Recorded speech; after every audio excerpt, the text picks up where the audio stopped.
నమస్తే, జై శ్రీరామ్, భరత్ మాతాకి జై, వందే మాతరం. నేను మీ విలాసాగరం రమేష్. ఈరోజు 2 మే 2026 శనివారం మధ్యాహ్నం ఈరోజు చేస్తుంది.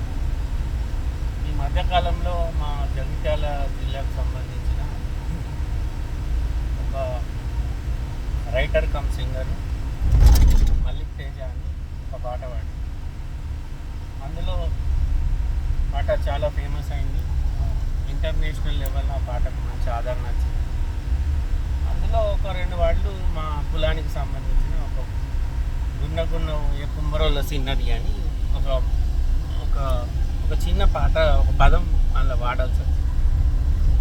అంటే దానికి మా జిల్లాలో ఉన్న కొంతమంది మా కులస్తులు అతన్ని పిలిపించి ఏదైతే గున్న పోయే కుమ్మరోళ్ళ సిన్నది అనే మాట, ఆ పదాలు ఉన్నాయో ఆ లైన్ను తీసేసి మళ్ళీ పాటించింది.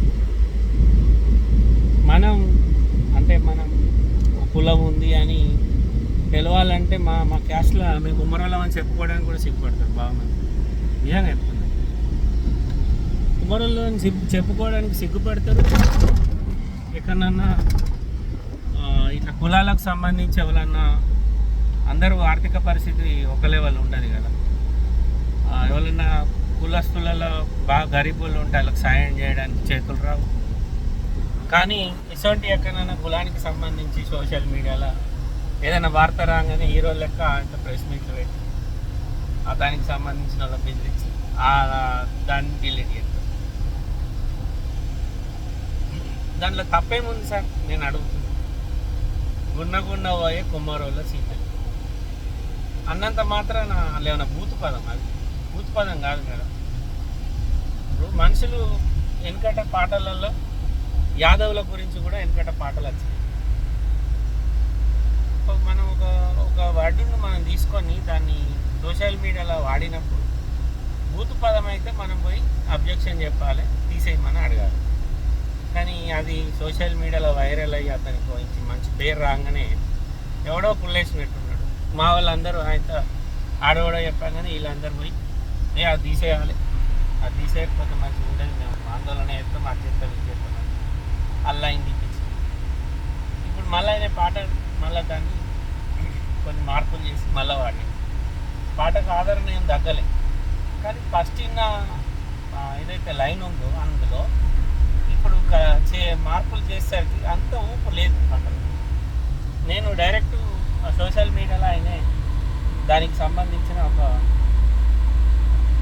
పోస్ట్ పెట్టి, నేను ఇట్లా పలానా కులానికి సంబంధించిన ఒక పదం వాడిన, నన్ను ఇట్లా పిలిచి పెద్దలు ఆ పదాన్ని తీసేయమంటే నేను తీసేసిన, నా వల్ల ఏమైనా తప్పు జరిగితే నన్ను క్షమించింది అని ఆ రైటర్ ఎవరైతే మల్లిక్ తేజ అనే ఉన్నారో ఆ లైన్ గురించి ఆయన ఒక సోషల్ మీడియాలో ఒక పోస్ట్ పెడితే నేను కింద కామెంట్ పెట్టాను. అందులో తప్పేముందన్న, అది అన్న బూత్ పదం అని.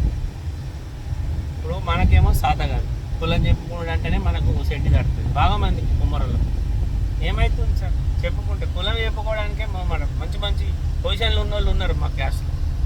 మీరు ఏమిటో అంటే కులం బీసీలం అని చెప్పి, కుమ్మరోళ్ళం అని చెప్పుకోరు. మనం ఈ కులంలో పుట్టినాం, మేము పలానా కులస్తుందని చెప్పుకుంటే తప్పేముంది? నేనైతే ఒక 100-200 వీడియోలలో చెప్పినా వచ్చు మేము కుమ్మరోళ్ళు. అది మనకు చెప్పుకొని సాత కాదు. కానీ ఎవరన్నా మన కులాన్ని ప్రొజెక్ట్ చేసి 10 మందికి ఇట్లాంటిది ఒక క్యాస్ట్ కూడా ఉంటుంది, కుమ్మరోళ్ళు అనేటోళ్ళు ఉంటారు, వాళ్ళు మట్టి కుండలు చేస్తారని చెప్పేటట్టు ఏమైనా వీడియోలు ఏమైనా సోషల్ మీడియాలో ఏమైనా చేయగానే దీనికి 10 మంది జమ కావాలి, దాన్ని క్యాన్సల్ చేయాలి. ఇప్పుడు ఆ ఫస్ట్ వాడిన పాట వినండి, తర్వాత దాన్ని చేంజ్ చేసిన పాట వినండి, ఎంత అది తేడా కనిపిస్తుంది. మన వాళ్ళకన్నా కుమ్మరి కులస్తులలో వాళ్ళకన్నా బాగా గరీబ్ వాళ్ళకు 500-1000 జేబులకు వెళ్ళడానికి మన చేతులు రావు. కానీ ఇలాంటి విషయాలకు మాత్రం మనం ముందుకు వచ్చి నిలబడతాం. అది తప్పు, మా కులాన్ని ఎట్లా వాడతావు పాటల అంటే వీళ్ళకి ఏంటంటే అట్లా మనం పోయి కొంచెం అసంటోళ్ళను బెదిరించి దాన్ని అది చేస్తే మనం మంచి పొజిషన్లో ఉన్నాం, మనకు భయపడ్డరు అని అనిపించుకోవడానికి తెల్లబట్టలు వేసుకొని తిరుగుడు తప్ప కులానికి ఉపయోగపడి పని చేసింది ఏముంది.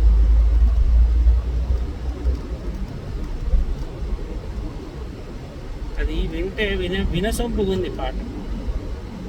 చాలామంది సోషల్ మీడియాలో పాటలు పాడుతున్నారు, కానీ అందరికీ గుర్తింపు రాదు కదా. ఒక మనిషి మన ఊరు నుంచి, మన జిల్లా నుంచి, మనోడు, మన బిడ్డ ఆ సోషల్ మీడియాలో మంచిగా పాటలు పాడుకుంటే పాపులర్ అయిండు. ఒక పదం మన క్యాస్ట్కి సంబంధించిన పదం వాడిండు, ఏం తప్పేముంది అలా ఎక్స్క్యూజ్ చేయాలి. మంచి బూతు లేదు కదా, మా మంచి సాంగ్ వాడినాం అన్న, మా కులాన్ని అందులో కలిపినందుకు థ్యాంక్ అని కృతజ్ఞతలు చెప్పి ఆయనకు సన్మానం చేసి బోకే ఇవ్వాలి.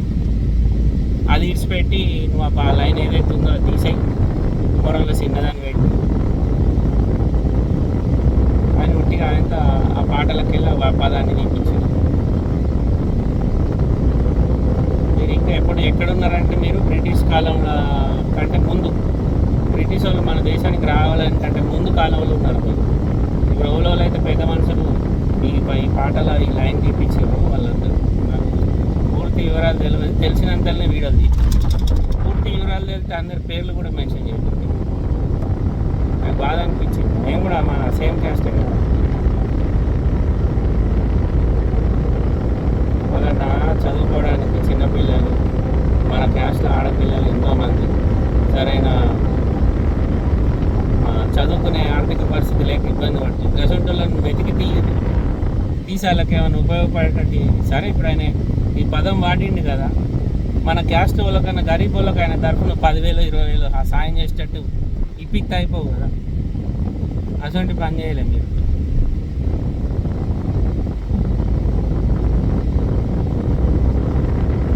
ఏమన్నా అంటే నేను జిల్లా ప్రెసిడెంట్, నేను మండల ప్రెసిడెంట్, నేను సర్పంచ్ని, నేను ఉప సర్పంచ్ని అని చెప్పుకోవడానికి తప్ప దేనికి పనికిరాను.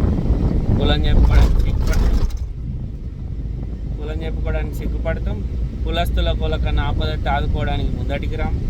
ఎవరన్నా మన కులం గురించి ఏదైనా సోషల్ మీడియాలో మంచి విషయాలు చెప్పినా కూడా మనకు నచ్చదు.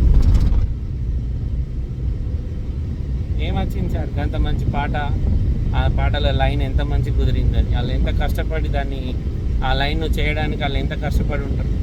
ఒకవేళ అందులో బూతు పదం ఉంటే ఆయన మంచి సీనియర్ మోస్ట్ సింగరు, రైటరు, ఆయనకు తెలియదా ఇటువంటివి వాడితే రేపు నాకు కుమ్మరి కులస్తులతోటి నాకు ప్రాబ్లం అయితే ఆయన పదం యాడ్ చేయకపోతుండే కదా. ఆ పదం యాడ్ చేసినందుకు ఆ ప్రెస్ మీట్ పెట్టి మరి ఆయనతోటి అది చూపించారట.